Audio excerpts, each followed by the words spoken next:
Prezidentas Valdas Adamkus Vilniuje su Gruzijos vadovu Michailu Saakašviliu aptarė tarptautinę situaciją ir kalbėjosi apie tai, kaip vykdomas Prancūzijos bei Rusijos prezidentų dar praėjusių metų rugpjūtį pasirašytas 6 punktų taikos planas.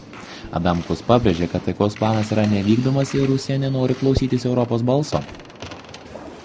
Mano supratimu, tai yra įžeidimas ne tik tai prezidento Sarkozy, kuris tikrai vyko visos Europos vadovų nutarimų įgyvendinti tai, kas buvo priimta ir kalbant vienu vardu, bet tuo pačiu ir, sakyčiau, įžeidimas visos Europos Sąjungos. Adamkus sakė, per Europos Sąjungos viršūnės susitikimą ketinas atkreipti Europos lyderių dėmesį į Rusijos ignoruojamą taikos planą. Nekartą minėta, kad Lietuva gali nepritarti Europos Sąjungos ir Rusijos derybų atnaujinimui.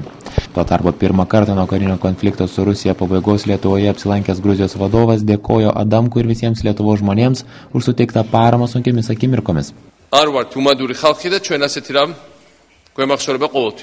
Niekada nepamiršime tos pagalbos, kurią mums suteikė Lietuva, ir moralinės, ir finansinės. Visada atsiminsime, ką dėl mūsų padarėte. Lietuva yra labai gera Gruzijos draugė, gal net viena geriausių pasaulyje. Ir lietuviai yra tie žmonės, kurie puikiai supranta mūsų problemas, iššūkius, su kuriais turime susitvarkyti.